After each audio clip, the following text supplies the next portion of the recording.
अरे महोदय साहब, आपको जिन्होंने चेयरमैन बनाया, विधायक महोदय ने मदद की। मैंने भी कहा था कि साहब ये काम का नहीं है, फिर भी साहब बोले कि नहीं कोई बात नहीं, ये सीनियर है, उसको ये एहसानमंद होना चाहिए था, और तू भागे जा रहा है। अरे कम से कम तू तो धोखा मत कर। इन पीसीसी सदस्य भी आदरणीय गंगाजल जी ने बनाया। अरे सारे एहसान 2.5 महीने में तेने भूल गया। वहां आकर भी कह रहे हो कि अभी टिकट तो गलत होगी। मैं तो जी हनुमान के सीधे ही करती हूँ। रोक नहीं रहे थे कि आप जाओ, परंतु उन्होंने स्वयं अपने आप ही डूंगराम जी की माला पहना के वहां माला अर्पण कर रहे हैं। अरे महोदय साहब, आपको जिन्होंने चेयरमैन बनाया, नगर पालिका के पार्षदों ने आपका मदद की, विधायक महोदय ने मदद की। मैंने भी कहा था कि साहब ये काम का नहीं है, फिर भी साहब बोले कि नहीं कोई बात नहीं, ये सीनियर है, इसको बढ़ा देते हैं। मैंने साहब आपका आशीर्वाद तो बढ़ा दो। 2.5 महीने ही वो आदमी यहां नहीं रहा, उसको ये एहसानमंद होना चाहिए था कि गंगाजल जी ने मुझे 2.5 महीने तो अभी चेयरमैन बनाया ही है, और तू भागे जा रहा है। अरे कम से कम तू तो धोखा मत कर। इनसे पूछ, तेरे पार्षद है, उनसे भी राय तो करके जा, तेरे को कोई रोक थोड़ी रहा है। ठीक है आप कांग्रेस पार्टी के हो, और अभी आपको पीसीसी सदस्य बनाया, अब कांग्रेस को मुट्ठी में डाल रहे हो कि पीसीसी सदस्य कोई गहलोत साहब ने, कोई डूंगर जी ने, कोई डोटासरा जी ने नहीं बनाया। पीसीसी सदस्य भी आदरणीय गंगाजल जी ने बनाया।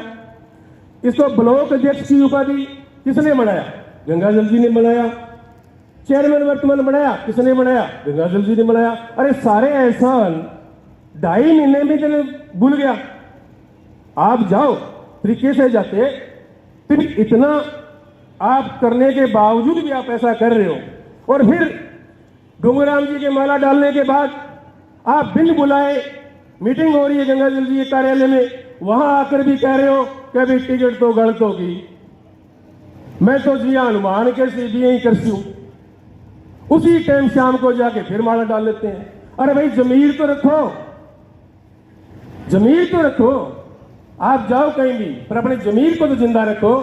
फिर इतना ही नहीं, मानकसर जाके वहां कहते हैं, रो के कहते हैं, झोली फैला के कहते हैं कि आप मेरे को वोट दे दो, डूंगराम जी को जिता दो।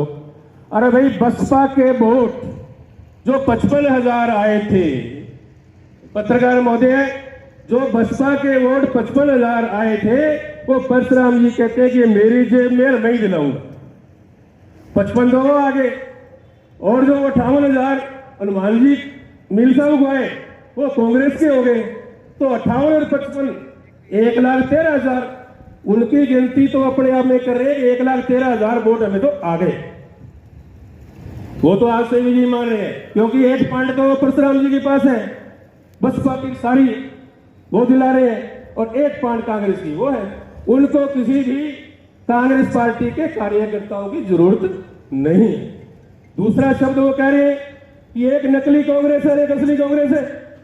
और भाई मूल कांग्रेस के पास आप आओ तो सही, किसने आपको मना किया है? आप आदरणीय विधायक महोदय के पास आते, इनसे सलाह करते, इससे पहले ही आप प्रचार कर रहे हो कि नहीं भाई हम तो नहीं जाएंगे। तो भाई लोकतंत्र में चुनाव अगर लड़ना है, लोकतंत्र 36 कौमों की लोकतंत्र होता है, सभी कौम आएगी तभी लोकतंत्र में जिंदा रहेंगे, तभी लोकतंत्र जिंदा रहेगा। अब आप पर्टिकुलर एक ही कौम को आगे करके, अभी मेरे ये सुनने में आया था, बाजार में भी चल रहा था कि साहब सूरतगढ़ में 400 एमएलए तो बन गया, नया सूट सिला के सूरतगढ़ में 400 एमएलए बन गया। तो साहब अगर ऐसे आप अभी से ही ये भेदभाव की नीति रखोगे तो आप कैसे कामयाब होगे? आप उस भेदभाव की नीति को भी जानिए। दूसरा, ये जो आज हमें यहाँ आने में विधायक महोदय के ने जो हमें समर्थित पार्टी के कार्यकर्ता है, विधायक जी के जो समर्थित है, ये क्यों मजबूरी पड़ी? ये मजबूरी इसलिए हुई कि नील परिवार निश्चित था कि टिकट हमारी है, कोई काट नहीं सकता। यह समझ नहीं पाए। जब जिला परिषद के पंचायत के चुनाव हो रहे थे, उसी टाइम माननीय डोंगर राम ने कैंची चालू कर दी थी।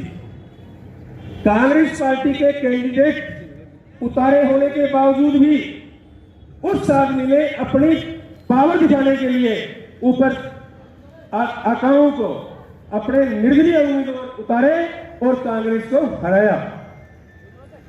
आज जब कांग्रेस का पार्टी में वो थे और कांग्रेस का उन्होंने विरोध किया, उस समय किसी ने आपत्ति नहीं की, तो आज अगर उसको कांग्रेस पार्टी की टिकट मिली है, वो टिकट आला कमाने गलत दी है, आला कमाने गलत दी है, क्योंकि पिछले 5 साल से, हालांकि 15 साल से मिल परिवार मेहनत कर रहा है, परंतु इस 5 साल से भाई हनुमान ने गांव गांव ढाणी ढाणी जाके अपने पूरे प्रयत्न किए।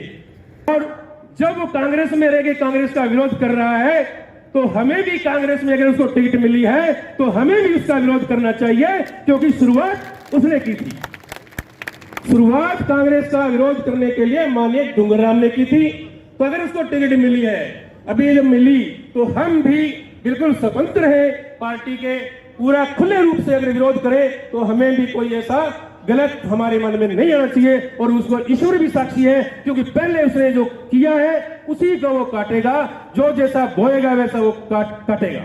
ये उसी की शुरुआत है। तो मेरा आप सबसे अपील है कि उसी ने जो शुरुआत की है, उस शुरुआत का बदला हम इसी वक्त लें तो यही सबसे ज्यादा अच्छा रहेगा। अब उस समय अगर हम चेत जाते हैं जैसे डोंगर राम जी ने किया, तो आज ये दिन नहीं होते। परंतु हम आखिर तक, जब तक टिकट की घोषणा नहीं हुई थी, तब तक हम ये आस लगाए बैठे थे कि मिल परिवार से टिकट बाहर नहीं जाएगी। तो अगर ये हमें 3 महीने या 4 महीने पहले आभास होता कि टिकट हमारे से निकल रही है, तो हम निर्दलीय की भी तैयारी करते, अपने निर्दलीय की भी तैयारी करते, क्योंकि 4 महीने का हमें टाइम मिलता।